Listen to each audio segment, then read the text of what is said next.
Olá, queridos! Que bom estarmos juntos, iniciando hoje uma nova... Aguinaldo, nós estamos bonitos hoje, hein? Calma.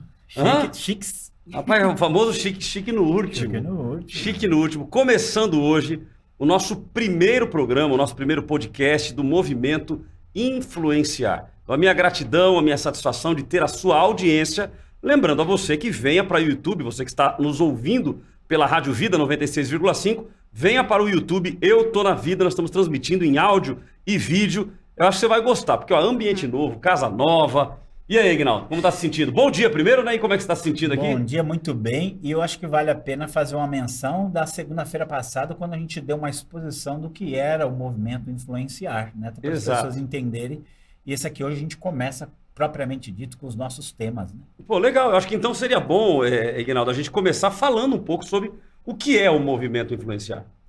A gente pode dizer que o movimento Influenciar é essa nossa percepção de que nós como pessoas, nós com os nossos valores, nós com os nossos pensamentos, temos até mesmo uma obrigação, né? Se nós fomos bem influenciados, se nós tivermos a influência da palavra de Deus, tivermos a influência de pessoas boas, de pessoas corretas na nossa vida, o nosso papel agora é o quê? É também passar essa influência para outros. E principalmente em um mundo, em um contexto que a gente sabe, repleto de influências ruins, de influências perniciosas, de influências que o tempo já mostrou que não são boas. Então, nosso papel, nós não podemos ficar calados, nós não podemos ficar acomodados, nós não podemos ficar passivos. O nosso trabalho é influenciar. Olha, acho legal, a gente comentou inclusive sobre os 3 pontos, né? Primeiro ponto é uma indignação, ou seja, toda mudança, ela começa de uma indignação, ou seja, algum ponto que você olha e diz assim, ó, pô, isso aqui não tá legal. Depois dessa indignação tem que ter um posicionamento, a gente tem que se posicionar. Opa, peraí, então eu não concordo com isso e eu quero mudança. Só que essa mudança de forma efetiva, ela só acontece, ou de forma coletiva, ela só acontece com o influenciar. Né? Ou seja, não adianta nada eu me posicionar, eu me indignar, mas se eu não influenciar outras pessoas, de nada adianta. Então é importante que nós tenhamos isso em mente. E eu fiquei muito feliz porque nós iniciamos, né, o nosso canal no Instagram, né, o instagram.com/Movimento Influenciar.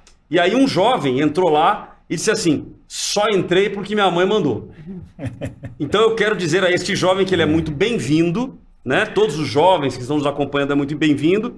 E que legal que essa mãe, então, ela influenciou o filho. Tudo bem que ela influenciou bem que parece na marra, né? Porque pela fala dele, ele falou, vou deixar claro e registrado que eu só estou aqui porque minha mãe me influenciou. Mas eu espero que esse jovem hoje esteja ouvindo a nossa programação, esse primeiro episódio, né? Propriamente dito, porque nós hoje teremos uma entrevista com alguém que é jovem e que viveu exatamente a influência negativa, uma influência que nós entendemos como negativa. E eu tenho certeza que nós vamos trazer muito crescimento para vocês hoje.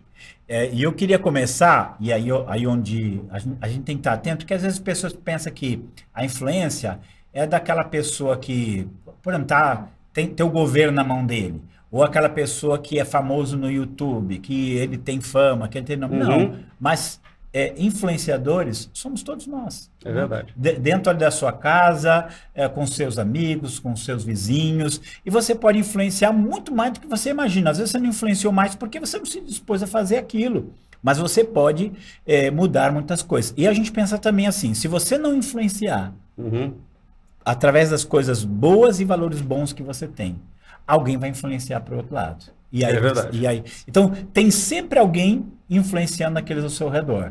Você tem que entender que se você ficar passivo, se você não tomar nenhuma atitude, vem alguém e influencia o outro para o mal. Na realidade você influencia ou você é influenciado, né? Então a gente tem que entender isso. Então todos nós somos influenciados. Agora, todos nós precisamos também influenciar. Ser influenciados por coisas boas, diante de valores e princípios e assim por diante, e a partir daí nós influenciarmos pessoas. Então o movimento Influenciar tem essa meta, influenciar pessoas para que entendam uma visão, entendam o que está acontecendo no mundo de hoje e a gente possa se posicionar. Eu até diria assim, a pergunta, né, e para muitos aqui, quem está influenciando seus filhos? Quem está? Às vezes você pensa assim, não, mas aí o problema é o que nós vamos ver aqui. Às vezes, não, mas meu filho não tem má influência, ele está na escola, ele está na faculdade. e isso não garante nada, como nós vamos ver. Ele pode Tem muitos pais, Aguinaldo, que eu comento que estão terceirizando a educação dos filhos, né? Tem pais hoje que ficam felizes porque dizem assim, meu filho está na escola, ele entra às 7 da manhã, tempo integral, ele sai de lá 8 horas da noite, tá tudo pronto, eu só pego ele, ponho para deitar, eu só dou a janta, alguns já vêm até jantado, eu só ponho para deitar e acabou, tá resolvido o meu problema. Tem que ver se você não está criando um problema, né? E aí quando você vai olhar, é tarde demais. Exatamente. Né? Eu quero ler aqui, depois eu vou dar minha dica cultural, mas eu gosto, essa aqui caiu como uma luva, isso aqui. Ele fala assim, ó, com muita frequência, os cristãos têm a sua fé desafiada ao se envolverem com arte, ciências exatas, ciências sociais e outras profissões. Não há dúvida de que no mundo acadêmico, e aqui nós estamos falando do mundo acadêmico, o cristianismo não está na moda. Então, você pensa, você tem valores cristãos, você tem conceitos cristãos, você tem pensamentos cristãos. E aí os seus filhos, eles vão para um ambiente que não tem essa influência cristã. Como é que vai ser deles? Se você se me deixou lá, a coisa é complicada. E aí aqui o nosso ponto aqui, a nossa entrevista aqui, quando os cristãos percebem que há algumas discrepâncias básicas entre sua fé e o pensamento contemporâneo, em geral, eles tomam uma das duas atitudes. Ou eles se retiram, ou eles fazem concessões. Aí que é o problema. Não quero isso não, e vai embora. Ou ele vai, vou ficar aqui, mas eu vou ceder ao que está aqui. Alunos cristãos que frequentam a universidade secular muitas vezes ficam chocados e desorientados quando descobrem que os seus professores, os livros e seus colegas de classe não compartilham da mesma fé que eles. Alguns deles, não sabendo como lidar com as questões difíceis que têm de frequentar, abandonam a escola. Outros, tragicamente, abandonam a fé. Né? Esmagados pelo poder e pelo prestígio do mundo científico e incapazes de tirar proveito dos recursos intelectuais da fé cristã, eles se afastam de Cristo. Então, o autor desse livro, ele trabalhou na universidade, ele sabe, ele era um cristão na universidade, ele manteve a sua fé no meio de toda aquele mundo acadêmico e intelectual, mas ele viu muita gente também sucumbir. E aí é onde nós temos que pensar, que influência nós estamos exercendo sobre os nossos filhos, sobre os jovens, sobre os demais. Estamos influenciando ou sendo influenciados? Olha, tem uma frase do mundo corporativo, Aguinaldo, que diz o seguinte, que você é a média das 5 pessoas que estão ao seu redor. Então, ou seja, com quem mais você anda, essa pessoa vai te influenciar a viver aquilo que ela vive. Então isso vai desde gestos, desde palavras que se dizem, né, o sotaque. Eu costumo dizer que eu sou camaleão. Se eu for para o Rio de Janeiro, eu vou começar a falar Jesus. Isso vai vir, não tem jeito. Então, ou seja, quanto mais você fica em determinado local, você acaba pegando as manias, os trejeitos daquele local. Se os teus filhos estão caminhando somente em locais que têm valores discrepantes do reino, do evangelho, do cristianismo, naturalmente eles vão pegar aquela linha. Não tem alternativa. E uma coisa que eu penso muito hoje, por exemplo, se você influencia, é óbvio que vai vir outras influências contrárias, mas se você influenciou, você deu filtros. Então aquela outra influência, ele já, não é igual a que eu recebo. Né? E aí onde ele tem condições de estar naquele ambiente e filtrar a influência. Isso aí eu quero, isso aí eu não quero. E é o que a gente precisa ver hoje. Olha, então é aí que entra o movimento influenciar. Um movimento que tem como foco influenciar, obviamente, aqueles que entendem, aqueles que vivem o que nós vivemos, ou seja, cristãos, a viverem e influenciarem o mundo com os valores que nós cremos, com os valores do reino. Então, ou seja, é você influenciar na escola, é você influenciar no seu trabalho, é você influenciar aonde quer que você esteja. Aonde você estiver, você deve ser a influência e não ser influenciado, ok? Então esse é um ponto fundamental pra gente que faz parte do movimento. Então, no primeiro momento, se indignar contra alguma coisa errada que está acontecendo, posicionamento e, na sequência, influenciar. Porque se ficar só pra você, acaba virando egoísmo, né? Olha, o cristianismo é bom, é legal pra caramba, mas se é bom só pra mim e não é bom pros outros, tem alguma coisa errada acontecendo, né? A própria Bíblia diz, ide por todo mundo e pregar o evangelho a toda criatura, né? Então nós temos que levar isso para outras pessoas, ok? Vamos à nossa entrevistada de hoje? Vamos à nossa entrevistada, e eu ouvi a história dela, e a história dela é uma história emblemática de muitos hoje. É verdade. Muitas pessoas, não só dela. Graças a Deus, a história dela teve um final feliz. Uma influência boa que extinguiu a influência ruim. Mas nem tudo assim. Então nós vamos conversar hoje com a Caroline. Apolinário. Tudo bem, Caroline? Tudo bem com vocês, gente? Bem-vindo aqui ao nosso primeiro programa, primeiro podcast do Movimento Influenciar. Obrigada, a honra é minha. Pensa numa moça bonita. É verdade, ela aí, muito bom. Mas bem-vinda, Carol. Bom ter você com a gente aqui. Quando eu escutei a história dela, já acendeu a lâmpada, né? Opa, E aí, verdade. E aí vamos direto ao assunto aqui Tá. e já faz a primeira pergunta. Você fez faculdade de quê e onde? Eu fiz faculdade de psicologia e eu fiz em uma universidade particular na Unip, Por em que São Paulo. Por que você escolheu uma particular? Porque eu via já com outros colegas de turma que foram para a USP, para outras faculdades públicas, que tinha muita greve e que já vinha com essa influência, né, para um lado que tornava os próprios alunos contra o governo, contra tudo. Falou tudo, contra tudo, né? nesse- Deus, tudo, pais, tudo. né? Tudo que é autoridade. A polícia é ruim, o governador é ruim, o professor é ruim, tudo que é dado é ruim, nada é bom nesse sentido. E aí eu via que muitos estudantes que, vamos supor que iam fazer um curso que durava 5 anos, tinha tanta greve que se estendia para 7 anos. E aí eu falei, não, eu quero fugir disso e tô fora.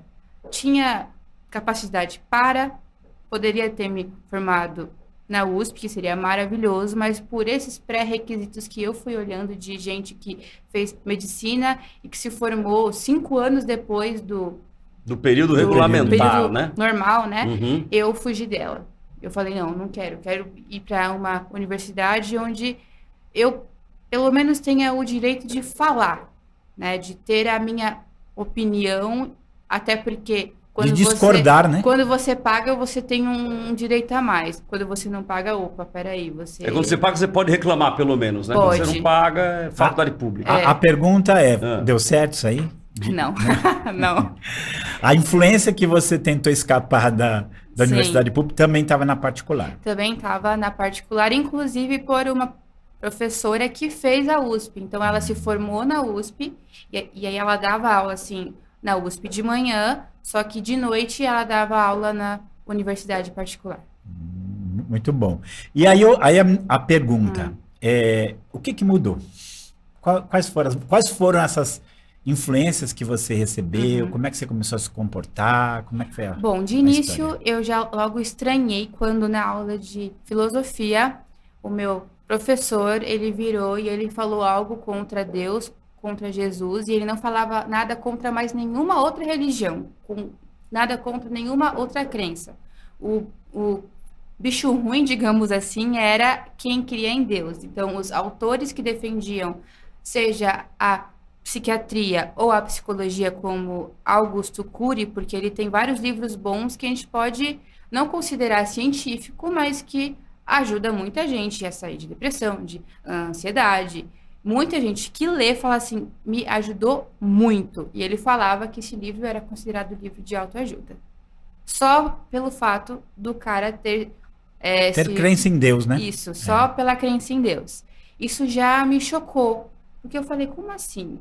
A minha crença, ela é errada e ela não é aceita pelos demais em um ambiente que, teoricamente, deveria ser sem nenhuma regra e totalmente respeitoso para todas as religiões.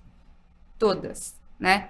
E aí veio a aula de psicologia social, onde eu tive que ler o livro Modernidade Líquida, do Bauman. E aí eu comecei a ler aquele livro e aí eu falei, gente, mas o que é isso daqui? Isso é estranho.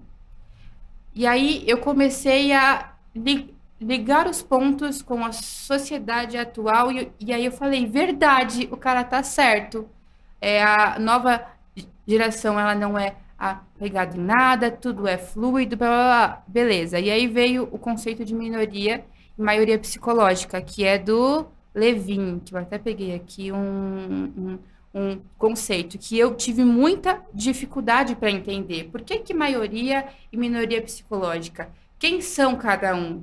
E aí, quando ele fala aqui, ele fala de maioria como um grupo de pessoas que dispõe de estruturas para se autodeterminar terminar têm autonomia, e minoria são os grupos que não têm autonomia para se afirmar, dependem e estão à mercê da boa vontade dos outros grupos.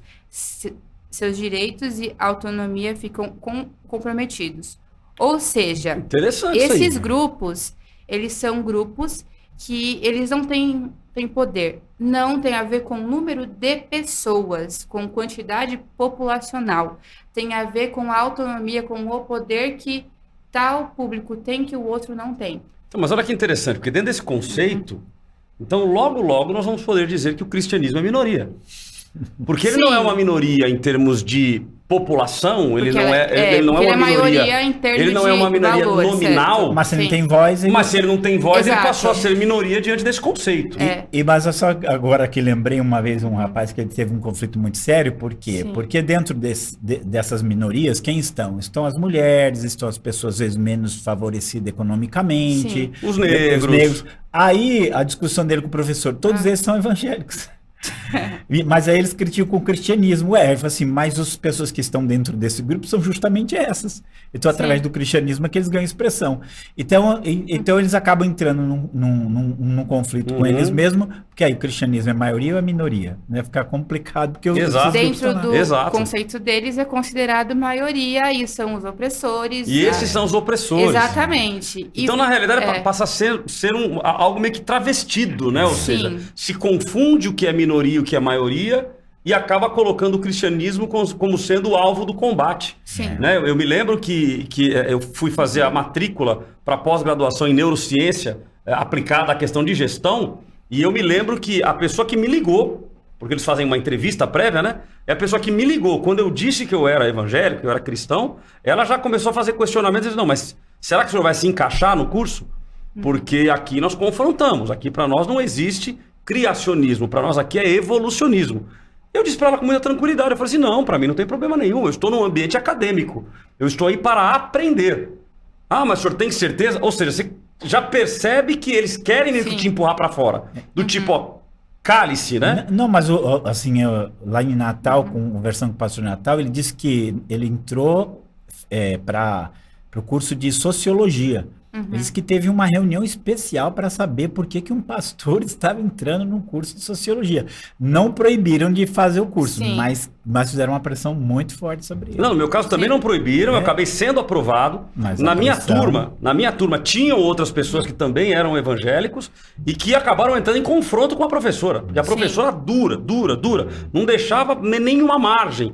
E eu fiquei quietinho, eu falei, eu tô aqui para aprender, eu vou ouvir. Mas realmente acaba tendo uma opressão. Você sabe, assim, até uma das pessoas que eu quero trazer aqui para o movimento Influenciar, e ele é um professor de universidade, da PUC lá de Goiânia, e ele falou assim para mim, olha, eu vou dizer a verdade, está entrando em contato com os evangélicos. Eu vejo hoje mais abertura nos evangélicos para aprender as coisas do que na universidade. Na universidade parece que tem uns dogmas e você não pode questionar. Acaba sendo meio que uma imposição, né? Sim. E aí dentro dessa tônica então, Carol, dentro da faculdade, né? Entra na faculdade, entra para um ambiente privado, né? Ou Sim. seja, não é universidade pública. Exato. No ambiente privado, então, você começa a ver esse ambiente e aí você acaba sendo seduzida por este movimento. Isso acontece Sim. logo no início do período Não, acadêmico, foi no no meio? segundo semestre, no caso. Início, segundo Assim, semestre. mas Primeiro não ano. foi Seria o no primeiro ano da semestre faculdade. em si, porque eu tive muita Aham. resistência. E qual era o meu maior conflito?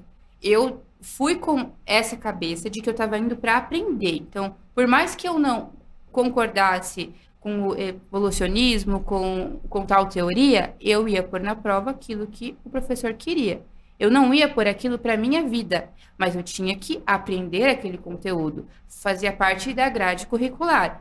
E eu tinha uma colega, que ela era também crente, né, evangélica, e ela debatia feio com o professor. E eu ficava nervosa, porque ele não conseguia dar aula, e eu virei para ela e falei assim, fica quieta. Se você aceitou tá aqui, para que você vai debater? E aí, no final, ela meio que saiu, no caso, né? Mas, assim, o meu ponto eu acho que naquele ponto, eu já estava meio que indo pelo caminho, porque eu já tinha entendido que ali eu não tinha voz nenhuma.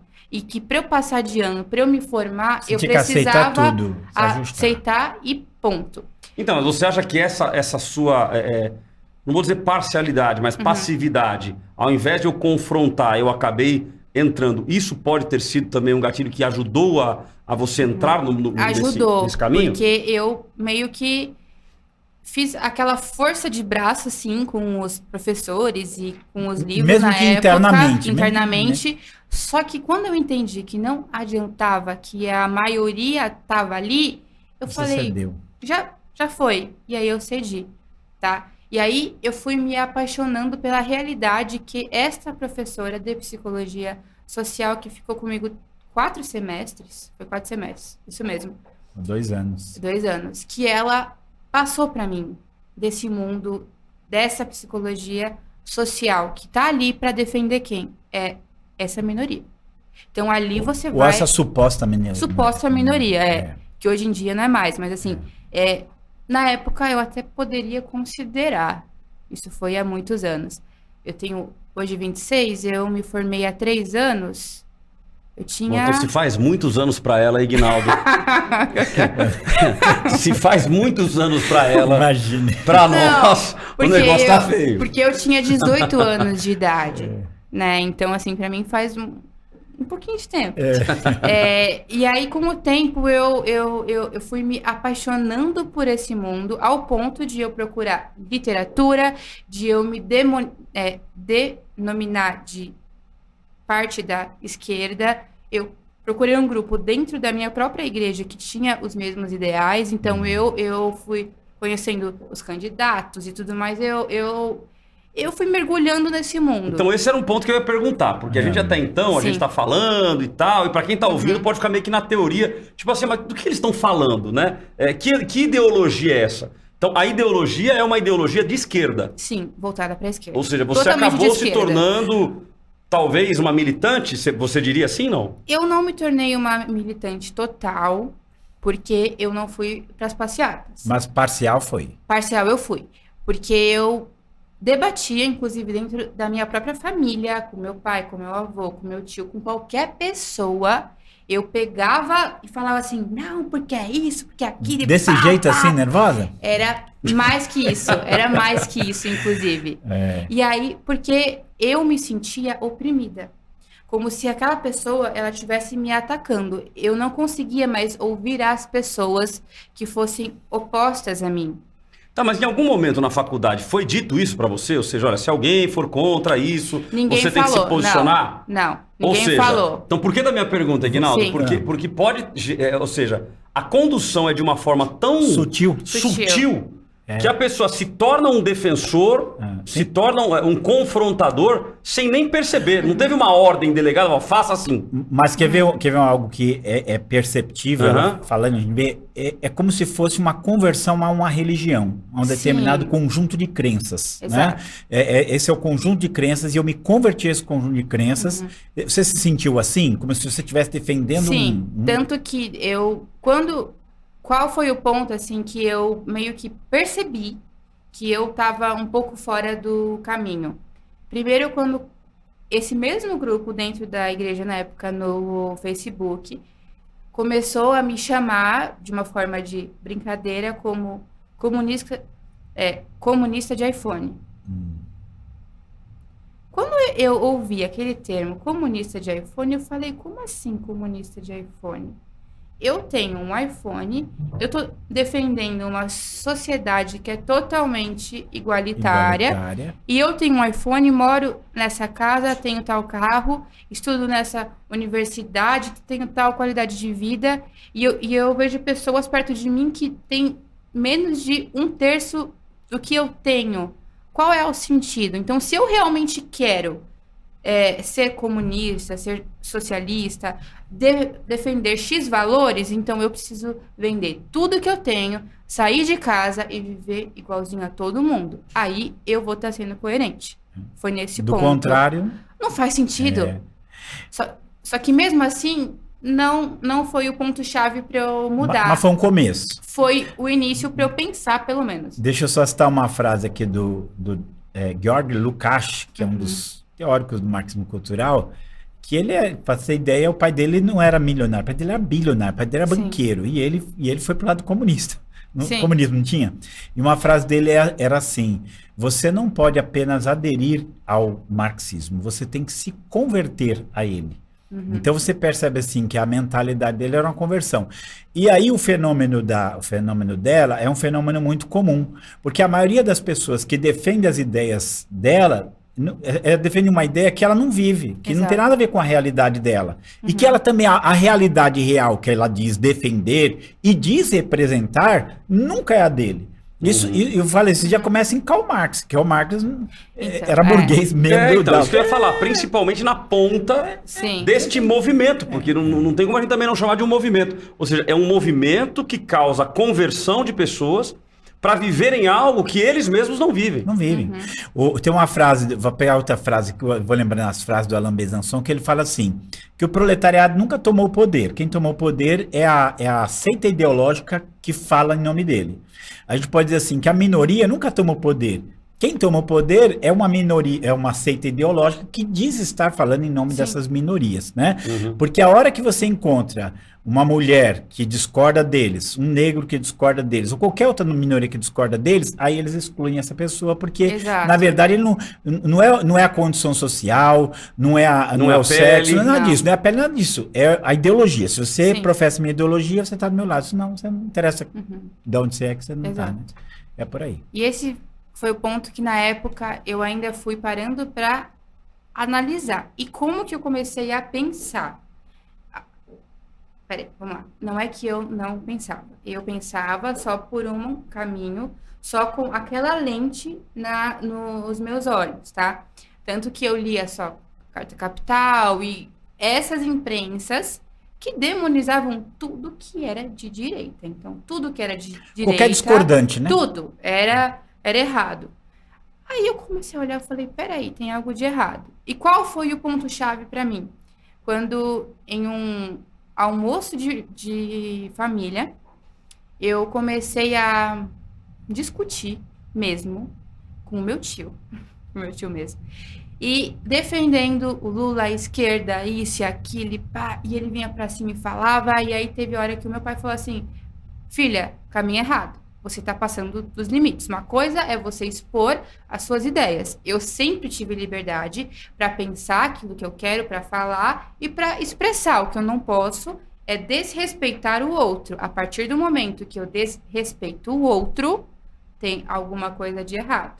E aí foi nesse ponto que eu parei e falei, peraí, eu tô passando do limite, eu não tô tendo controle nenhum sobre as minhas emoções, palavras, eu não tô gostando do que eu estou sentindo, então eu posso... Você percebeu onde você estava, né? Sim, eu falei, peraí, então tá errado. Então, mas é interessante que esse sentimento, a Carol tá falando de um sentimento dela, algo que aconteceu no individual. Sim. Ela, numa reunião de família, ela se levanta com o dedo em riste, ao ponto de ir para cima, uma coisa que sempre aprendeu pelo padrão dela, aquelas questões de família. Ela vai e ela fala, não, peraí, não importa se é meu avô, se é meu tio, se é meu pai, eu vou pra cima. Eu vou pra cima. E aí a gente começa a perceber que nisso há meio que um modus operandi. Se a gente verificar o modus operandi da esquerda, a gente vai verificar, por exemplo, recentemente, uma invasão de um supermercado Extra por militantes da esquerda.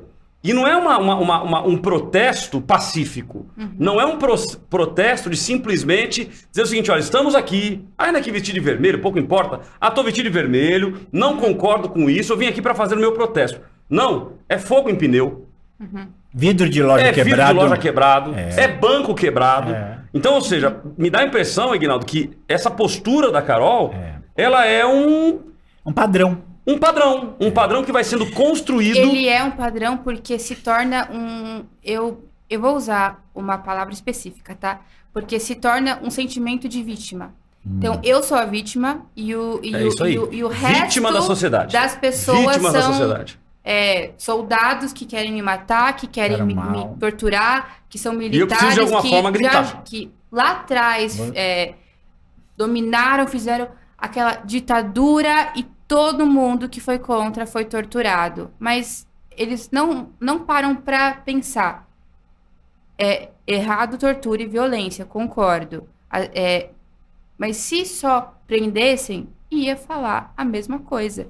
E aí, algo que depois de muito tempo, conversando com esse meu tio, quando eu já tinha mudado a minha cabeça, ele virou e falou assim, Carol, pergunta para os seus avós que viveram nessa época, que eram pessoas de bem, que não assaltavam bancos, que não faziam nada. Eram só pessoas que iam, trabalhavam, pagavam os seus impostos. Como que era a vida deles naquela época e como é que é hoje? E aí eu perguntei. E o meu avô falou assim, eu não tinha um problema, eu não tinha medo de estar com os meus filhos 11 horas na rua, porque nada ia acontecer comigo, porque policial era respeitado. Não tinha nada, tinha segurança. Eu tinha segurança de sair com R$1.000, que nada ia acontecer comigo. E hoje eu tenho medo de sair na rua muito de tarde, porque eu sei que pode acontecer alguma coisa comigo. Tinha hora de recolher? Tinha. Você tinha que estar com os documentos devidos na mão, porque você estava trabalhando?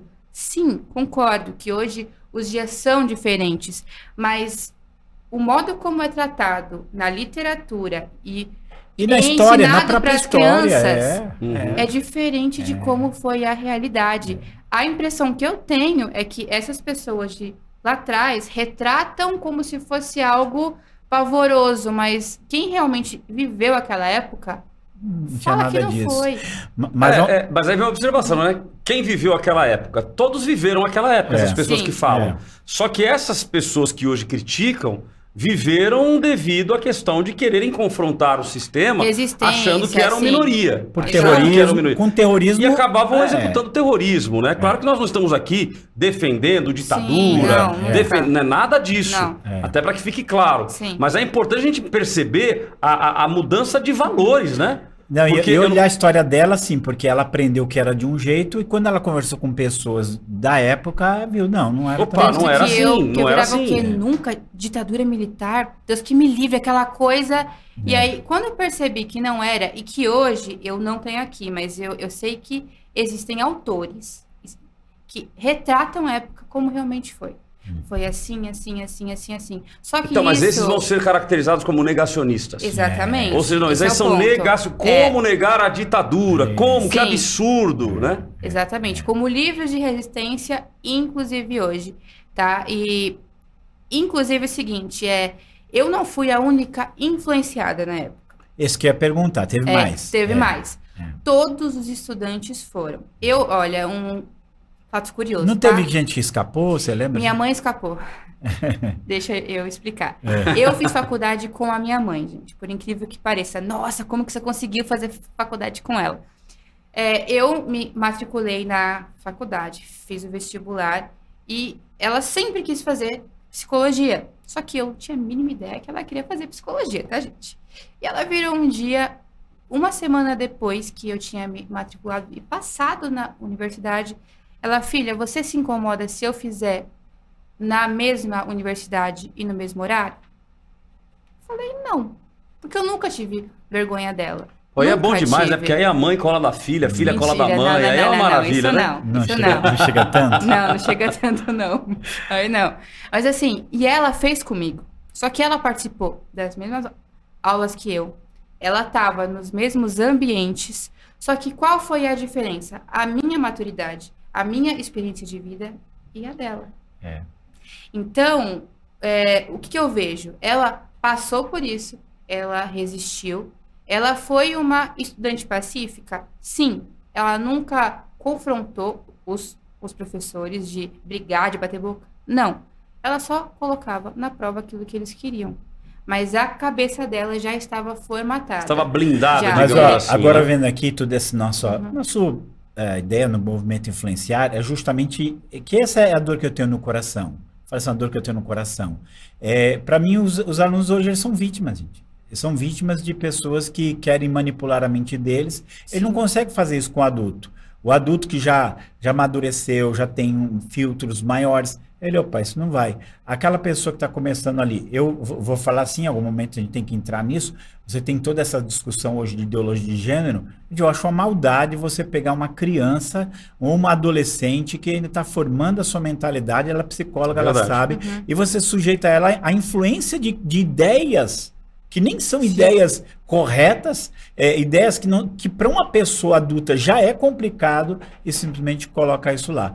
Então, o que eu penso assim, né? Eu vi a Carol e ela ajudar aqui, porque ela passou por isso e ela também ajudar outros que estão agora mesmo. Exato, processo, eu achei né? interessante, até para resgatar, a Carol falou da inversão de valores, né? Sim. Ou seja, entre o policial, ou seja, o militar, ele era o bandido e tal. Isso. Hoje a gente vê, recentemente, coisa de uma semana atrás, uma juíza discutindo, apareceu em lives, ela discutindo com outro advogado, onde ela absolveu policiais que estavam em legítima defesa, e ela fala indignada, fala, doutor, se eu tivesse absolvido o Fernandinho Beiramar, vocês iam dizer que eu estava certa. Mas só porque eu absolvi policiais, e eu vou absolver todas as vezes que eu precisar. E detalhe, ela estava ali numa coisa meio que de um conselho de ética. E ela foi, inclusive, penalizada porque ela defendeu policiais militares que, em legítima defesa, teriam matado um bandido.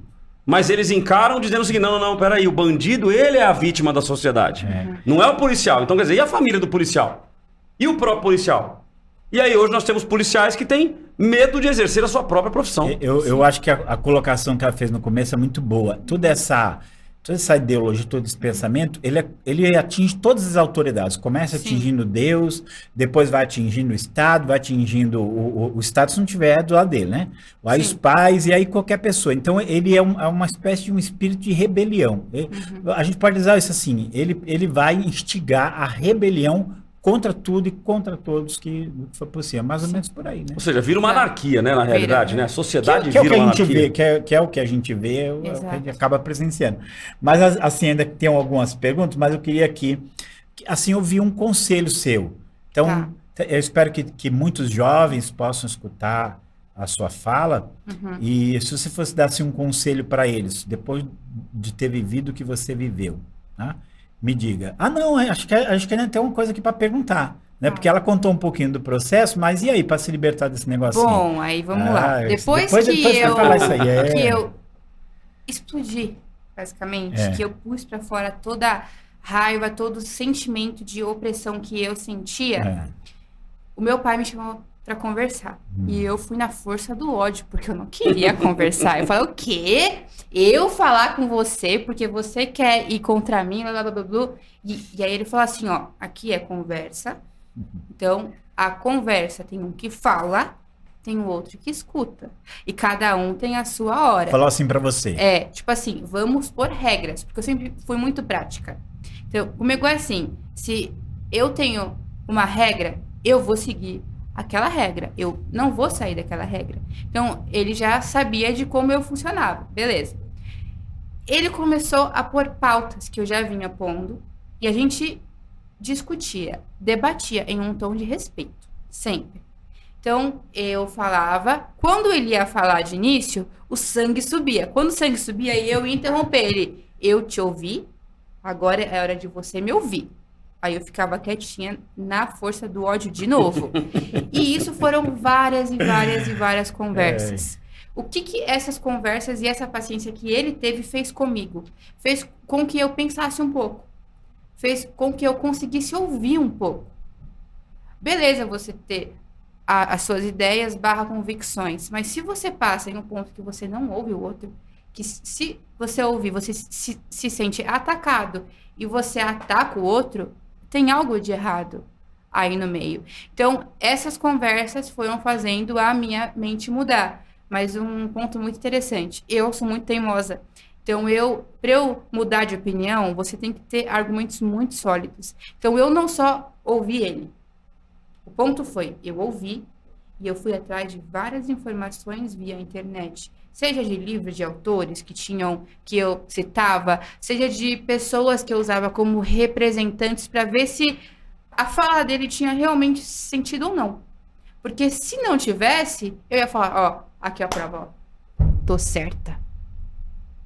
Só que por incrível que pareça, todas as pesquisas que eu fiz, eu fiquei com a minha cara no chão, porque ele tinha razão. Porque só te mostrava um lado, né?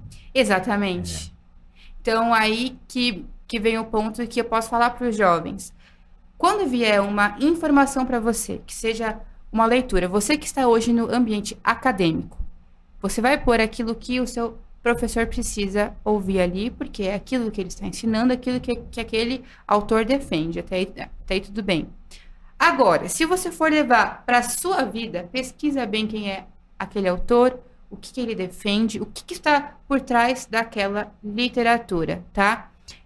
Porque A raiz das ideias dele, né? Exatamente. Porque aquela famosa contradição que você mesmo trouxe, Ignaldo, de, por exemplo, Marx. Ele era um burguês defendendo uma sociedade igualitária, sendo que ele era o privilegiado. Não abria mão, né? Ou seja, Não abria olha, mão disso. faz como que é? Faz o que eu falo, mas não faz o que eu faço. Não, e Exato. o pior, sabe, alguns dizem, inclusive, que ele nunca lidou com um proletário na vida dele.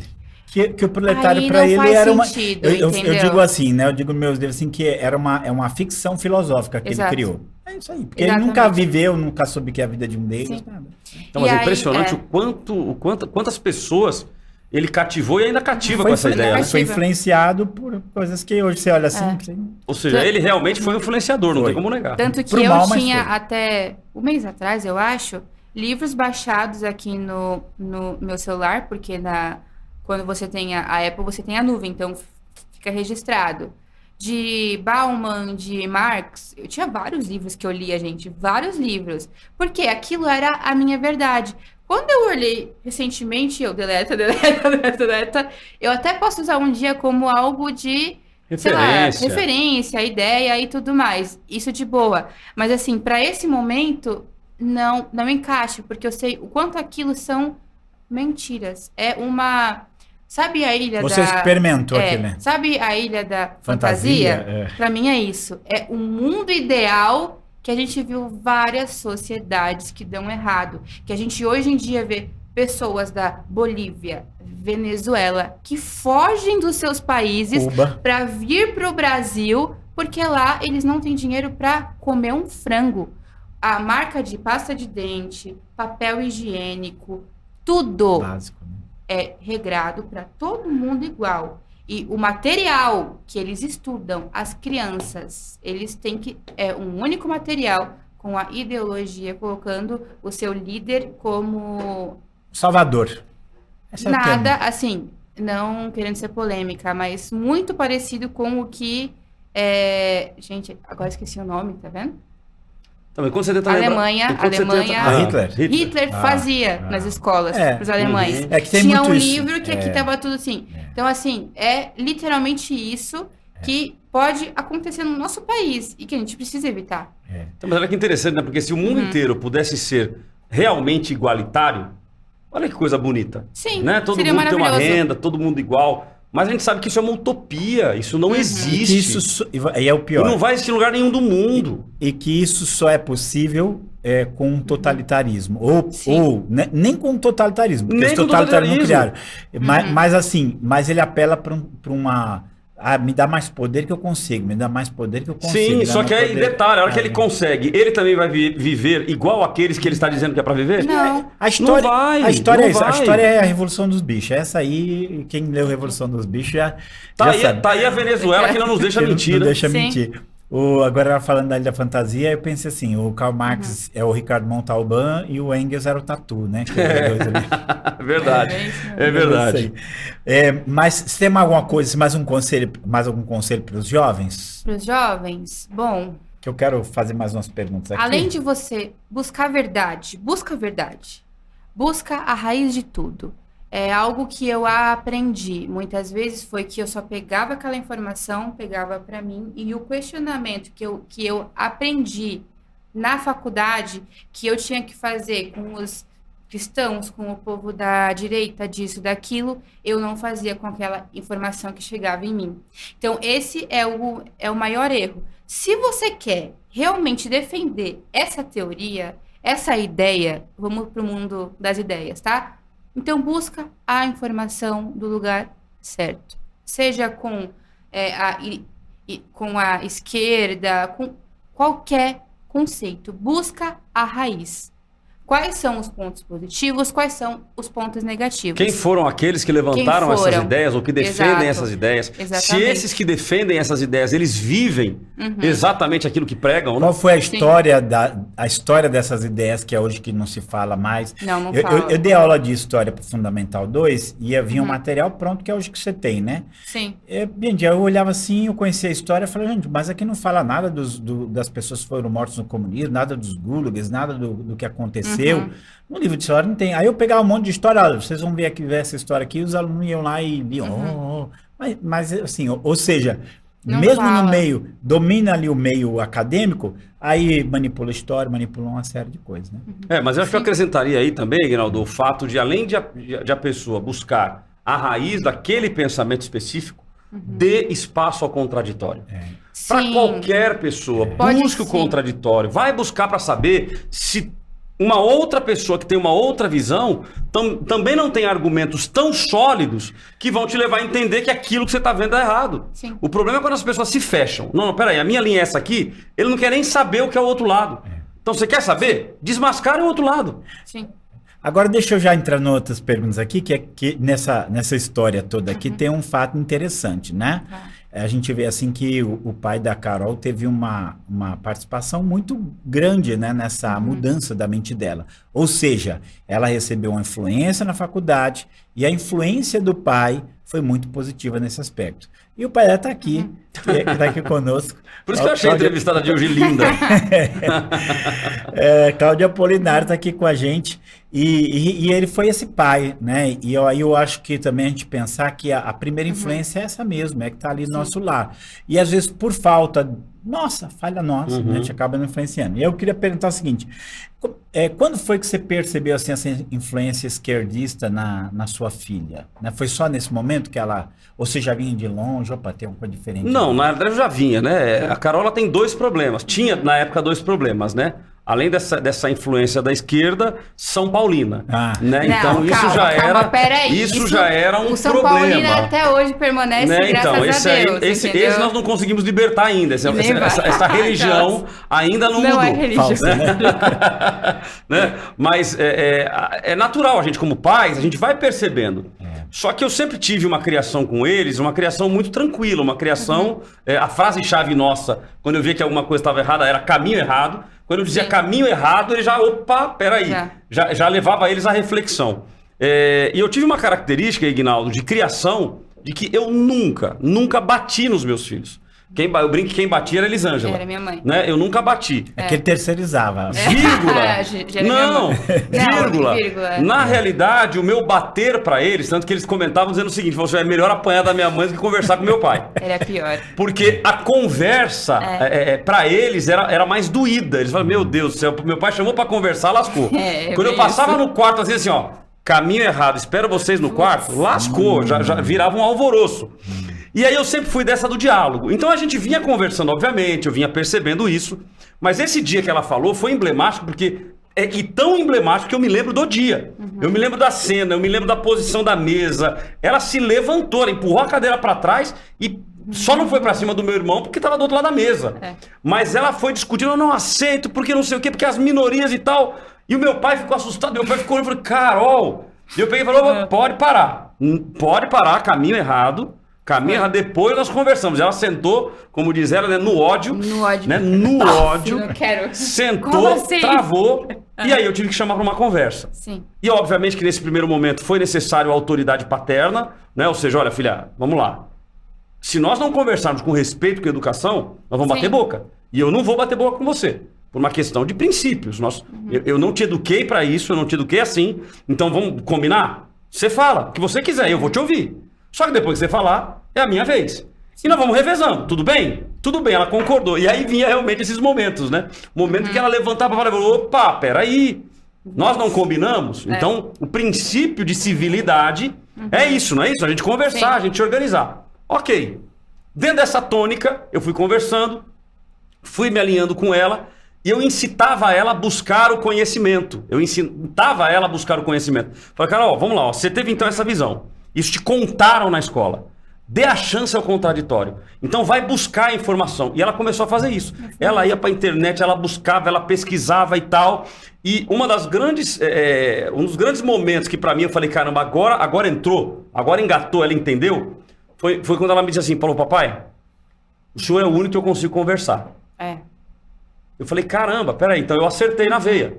Porque não adianta, acho que isso é uma dica boa para quem está nos ouvindo, não adianta bater boca, não adianta confrontar, não adianta exigir. Por quê? Porque foram catequizados. E assim, quando a pessoa se sente pressionada, ela já se pressiona. pior. Exatamente. Não, aí não quer nem pior. conversar. Fala, não quer saber, eu não vou conversar. Então isso foi fazendo com que ela, com o tempo, ela começou a me chamar. Papai, podemos conversar? Falei, claro. Aí nós sentávamos, ela falou, papai, eu fui levantar isso, realmente. Ó, isso aqui é assim, isso aqui é assim. Eu falei, poxa, que bom que você buscou a informação. Então não foi que eu dei um monte de teoria, que eu era um tremendo de um conhecedor. Não, eu trouxe ela a reflexão de que era importante ela se dar a chance. Olha, se dê a chance, Carol. Não vai pelo que eu tô dizendo, pode ser que eu esteja errado. Então me ajuda, você como minha filha, me ajuda. Porque de repente eu tô errado e eu quero sair. De repente eu vou junto com você. Mas me ajuda, busca a informação. E ela foi buscar a informação. A hora que ela buscou a informação, ela falou, realmente eu preciso voltar. Ele me lembrou a história daquele pai que chega no quarto do filho e chega vestido bem despachadão, fala, filho, aí você tá com aquele taco de beisebol, o que você vai fazer, pai? Não, eu vou com você pra rua pra gente arrebentar tudo, quebrar tudo. Como assim, pai? Não, você tá certo, agora eu vou vender o nosso apartamento, a gente divide. Inclusive teu celular aí, filho, me dá ele aqui já. Aí, opa. Não, pai, obrigada. Mantenha assim. Você começa o outro abrir o olho, pô, se todo mundo for fazer o que você tá fazendo, o mundo acabou. E né? é exatamente isso. Mas, ó, perfeito, eu só assim, a gente tá terminando já. Eu amo ler, eu acho que a gente tem que certas leituras, e é o que a Carol fez, né? Tudo bem, tem aqui essa literatura, e realmente eu vou falar assim, é uma literatura com uma lógica muito forte, que se você não ler o contraponto, dá a impressão que não há nenhum problema desse lado aqui. Mas quando você lê o contraponto, é mesmo, aquilo ali não falou tudo não, escondeu esse pedaço aqui, né? Então, às vezes você vai pintar tudo paraíso, mas quando, opa, não era bem assim, então não foi, né?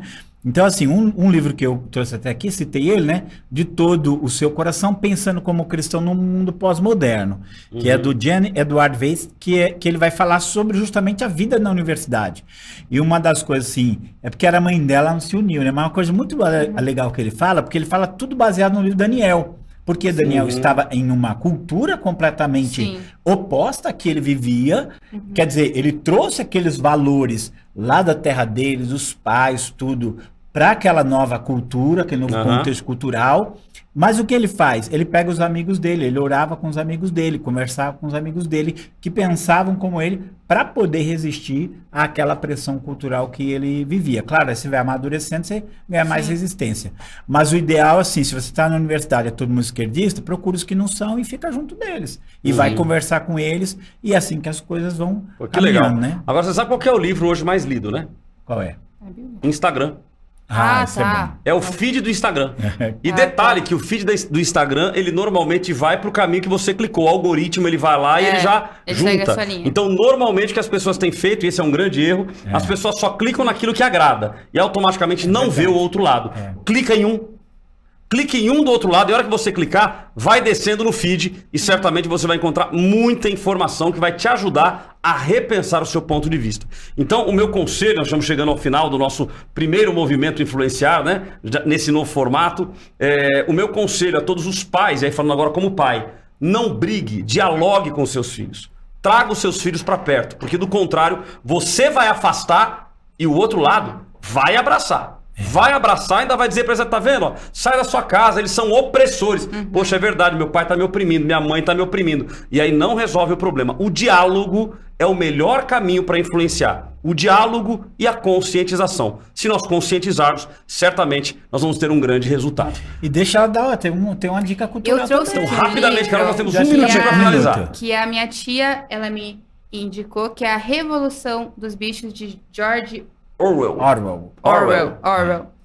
Ele é da época da Guerra Fria de 1945, como está aqui, e ele foi na época rejeitado. Ele é uma fábula que conta de bicho selva que retrata sobre essa questão de esquerda e direita e sobre os contrapontos. É muito bom e é bom você ler. Amém. Maravilha, ó, a gente já acabou já. Já acabou, já foi. Temos aí 30 segundinhos para finalizar. Mas, Carol, gratidão pela tua entrevista. Obrigada. Muito bom estar com você aqui. Tamo junto. Eu sou teu fã, tá? Foi Obrigada. muito bom, foi muito legal a tua participação. Pastor Aguinaldo, satisfação estarmos juntos aí mais uma vez. Muito bom e espere muitas coisas assim do Influenciar. Então, toda segunda-feira, às 11 horas da manhã, ó, às Às 8h30 da 8h30. manhã, nós lançamos um novo episódio.